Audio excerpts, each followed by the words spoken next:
নমস্কার, কেমন আছেন আপনারা সবাই? আমার নতুন একটা ভিডিওতে আপনাদের সকলকে স্বাগত জানাই। আজকে নিয়ে চলে এসেছি নতুন একটা কেক ডেকোরেশনের টিউটোরিয়াল। এই কেকটার রেসিপি কিন্তু আপনাদের সঙ্গে আগের ভিডিওতেই শেয়ার করেছিলাম। যদি মিস করে গিয়ে থাকেন, লিঙ্কটা ডেসক্রিপশন বক্সে দেওয়া থাকবে, অবশ্যই চেক করে নেবেন।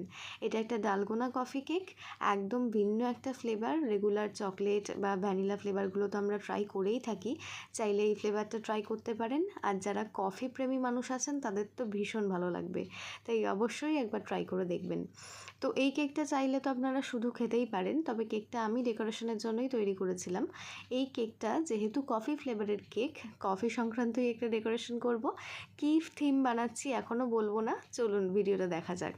আমি কেকটাকে 4টে স্লাইসে কেটে নিয়েছি এবং প্রত্যেকটা স্লাইসকে একটা থেকে আরেকটাকে একটু ছোট করে কেটে নিয়েছি, ঠিক যেরকমটা আমরা ডল কেকে করে থাকি সেরকম। শুধুমাত্র ডল কেকে আমরা ওপরে ছোট সাইজটা দিই এবং নিচে বড়টা, এই ক্ষেত্রে হবে ঠিক বিপরীতটা, নিচে ছোটটা এবং ওপরে বড়টা। বলুন তো দেখি কী থিম তৈরি করছি, গেস করতে পারছেন? যদি গেস করতে পারেন অবশ্যই কমেন্টে লিখে যাবেন। আজকের কেকটায় প্রত্যেকটা লেয়ারে কিন্তু আমি সুগার সিরাপ ইউজ করছি না, সুগার সিরাপের পরিবর্তে এখানে আমি কফি ইউজ করছি। মানে ঠিক ব্ল্যাক কফি যেভাবে আমরা তৈরি করে থাকি ঠিক সেরকমভাবে ব্ল্যাক কফিটাই ইউজ করছি। তবে যারা ডায়েট মেনটেন করে উইদাউট সুগার ব্ল্যাক কফি খায়, আমার কোনো আইডিয়া নেই তারা কিভাবে সেটা খায়। আমার জাস্ট ভাবলেই মনে হয় এর থেকে কফি ছেড়ে দেওয়াটা ভালো, কফি চা ছেড়ে দেওয়া ভালো। কিন্তু উইদাউট সুগার বা উইদাউট মিল্ক সত্যি ভাবতে কেমন লাগে, তাই না? আপনারা কারা কারা কফি বা চা প্রেমী আছেন কমেন্টে লিখে যাবেন। তো এখানে সুগার সিরাপের জন্য আজকে আমি 1 টেবিল স্পুন চিনি আর হাফ টিস্পুন কফি দিয়ে একটা মিক্সচার করে নিয়েছি, সেটাই এখানে ব্যবহার করছি। আর প্রত্যেকটা লেয়ারে কফি ফ্লেভারের ক্রিম দিয়েছি এবং সাথে আমি ইউজ করেছি চকলেট গানাশ, যাতে করে টেস্টটা একটু বেশি বেড়ে যায়। তো এখন আমি পুরো কেকটাকে তৈরি করে ওপরে একটু ওভাল শেপ রেখেছি এবং কেটে ছেটে ফেলে দেওয়া যে পার্টসগুলো ছিল সেগুলোকে আমি ওপরের লেয়ারটায় সাইড দিয়ে দিয়েছি, যাতে কোনোভাবেই ওয়েস্ট না হয়। অতিরিক্ত কিছু যদি থেকে গিয়ে থাকে সেগুলো কিন্তু ফেলে দেওয়ার কোনোই দরকার নেই, এগুলো দিয়ে আপনারা গ্লাস কেক তৈরি করতে পারবেন অথবা শুধুও খেতে পারবেন।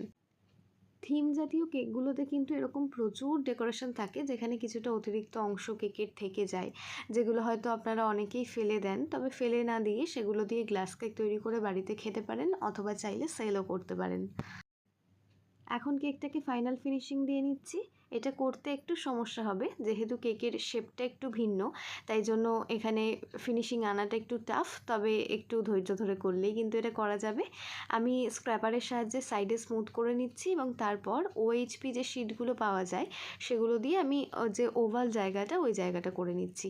এই ওএইচপি শিট কিন্তু আপনারা যে কোনো স্টেশনারি শপে কিনতে পেয়ে যাবেন, অথবা খুব ইজি পদ্ধতি বলে দিই, যে যখন আমরা বিভিন্ন ফটো কেকগুলো তৈরি করি, মানে এডিবল ফটোগুলো, সেই এডিবল ফটোর পিছনের একটা স্টিকার থাকে যেটা আমাদের রিমুভ করে নিতে হয়, সেটাই কিন্তু অ্যাকচুয়ালি ওএইচপি শিট। ওইটা কিন্তু আপনারা এখানে ইজিলি ব্যবহার করতে পারেন।